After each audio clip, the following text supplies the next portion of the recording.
Hey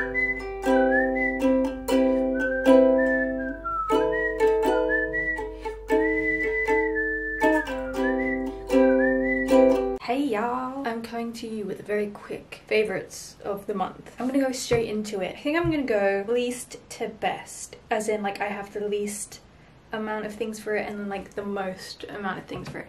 If you're new here, I do like a media favourites every month because I'm a media girly. Okay, let's just get into it. First of all, movies. I only had one movie this month that I like so far. I've watched a lot of movies this month, they've just all been really shit. But I have an amazing long list of good films I want to watch. So I feel like next month my movie is gonna be... The one movie this month that I watched that wasn't awful, I'm not saying it was great, but it wasn't awful, was Bullet Train. Which is surprising, because I know that the ratings for that weren't that great. And the ad for it didn't look awful, but it didn't do it justice, I don't think, because like I watched it and I was like, actually this was really entertaining. Like I genuinely had fun watching this. The acting wasn't bad, it was kind of comic-y. I'm a comic bitch, you know, like I thoroughly enjoyed it. It was just fun to sit there and watch, you know what I mean? After that movie, we're gonna go into shows. Now there's one show in particular that I have been binging, and now I've binged it so much that it comes out weekly and I'm up to date, and I'm sad because it comes out weekly and I'm bored. So Abbott Elementary. It's so good. It's one of my favorite shows ever now. Ever. It's so good. I love it. It's funny, perfectly written, obsessed. You need to watch it. And then the second show that I binged recently was Maniac, which I remember coming out a couple of years ago and like being like, oh, I should watch that. And then I never heard about it again, which is confusing because it has good reviews and it was genuinely good. Part of the issue with it was it went on for quite a while, for a singular season, and kind of went everywhere, but not in a coherent enough way. It was kind of like Everything Everywhere All at Once, completely different concept, but like just like that was the kind of vibe-ish it was going for. But it was still very good. I love Jonah Hill. I like... Emma Stone, so like it was cool to watch. I think it was done very well. Next, books. Listen,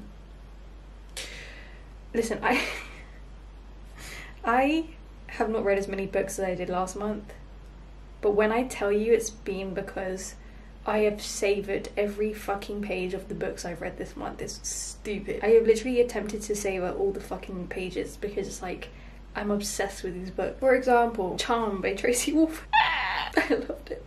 So if you're new here, I often talk about the Crave series by Tracy Wolf. It's a kind of YA fantasy series and I've just been obsessed with it for years. But she recently released Charm, which is like, it's part of the series, but it's like it goes back in time to a significant point where like we like didn't know what happened, and she like explains what happened in that time. And usually things like that don't feel very necessary to me in novels in general, but it felt very necessary in this case. Like after reading it I understood it, and then like also I can't help it, but I think it was my favorite book out of the whole series.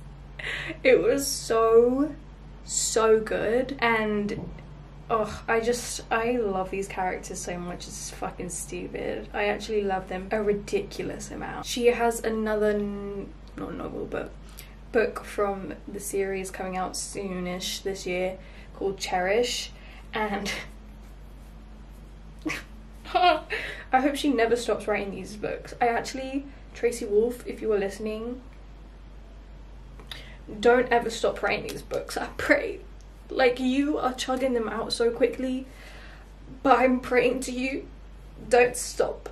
Okay, it's my series. I love it, it's the best. But then this book, which I'm finishing tonight, like I only have like 50 pages left. This is how much I'm attempting to savour this fucking book, because it is the best book I've read so far this year. Final Offer by Lauren Asher.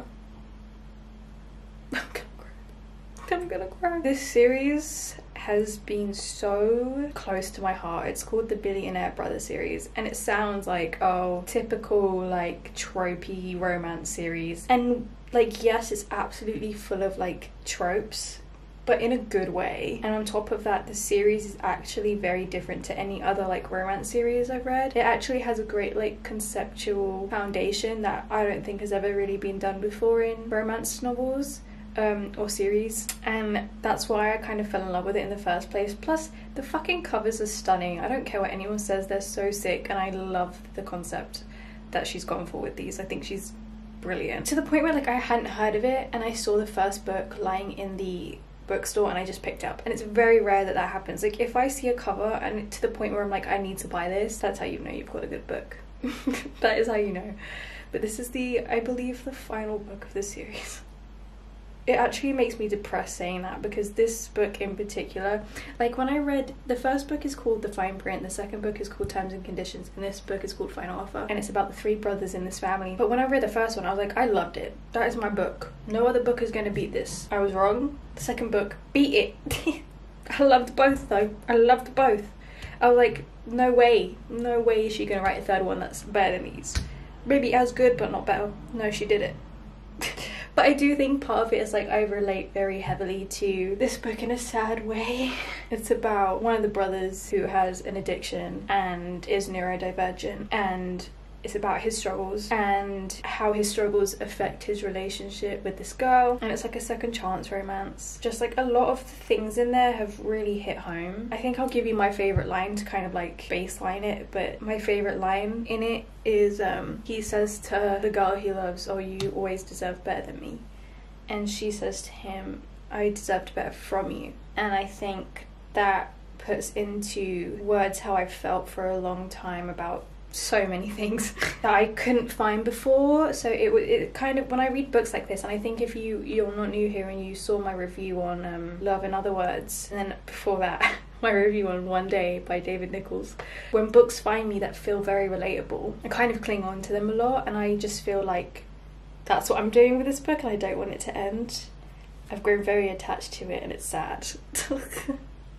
But it's genuinely, I think in all my favourite books, although there are a few flaws, but I look past them just because of how they make me feel. I think if a book can make you feel emotions in general, I think it's a great book. So that was a rant I didn't mean to take. But we'll go finally to music, where I have the most on here, which is good.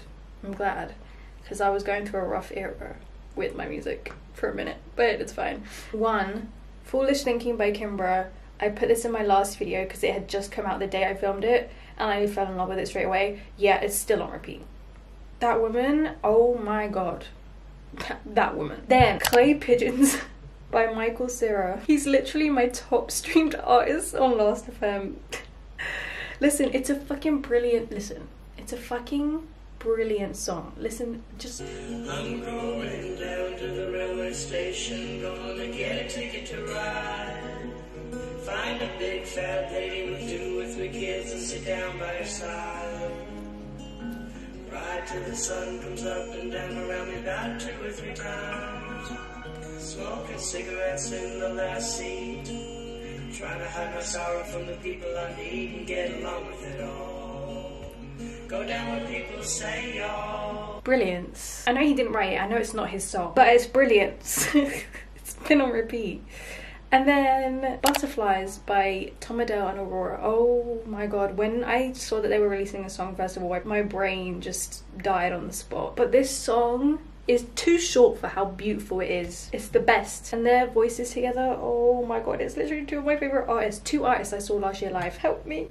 It was so good, so good. Then NF is back. He has a new single called Hope, which is very good, and I really like it. Which isn't new because I like NF a lot. So, and then don't judge me on this one, but one of the songs that was made for Bullet Train is called Bubbles by Dominic Lewis. It's brilliant. I love it. It's so good. I'm just obsessed with it. And then this is by an artist who I've literally been obsessed with since Oh my god, when did that song come out? It must have been like 2018. Yeah, 5 years I've listened to this artist, which is crazy to think about because it doesn't feel like it's been that long. But I've interviewed them. His name is Angus Maud. The song, his new single is called Concussion. Angus Maud is just a fucking brilliant songwriter. I love everything he makes. Everything he makes is so good. But nothing will ever beat Frankenstein. That fucking song. Oh my god, that was the song that made me fall in love with his music. That song. Dun, dun, dun. It was just a party. Boom. I did that no justice. The last song, which I'm more recently getting into, is Too Drunk to Drive by Hey Nothing. It's just fun and I like the different elements of it. I wouldn't say it's on repeat, but because I've just started listening to it, but I feel like it has the utmost potential to be on repeat the way that the others are. And I have a couple other songs that I've listened to, but I don't want to put them on this list yet because I don't want to say them and then they fall off in like 2 days. I never know. That is my February favorites. As always, if I miss anything or if I have anything added by the end of this week, I'll put them all in the description below. But I hope you guys enjoyed this video and thank you for joining me, and I hope to see you in my next one. I love you.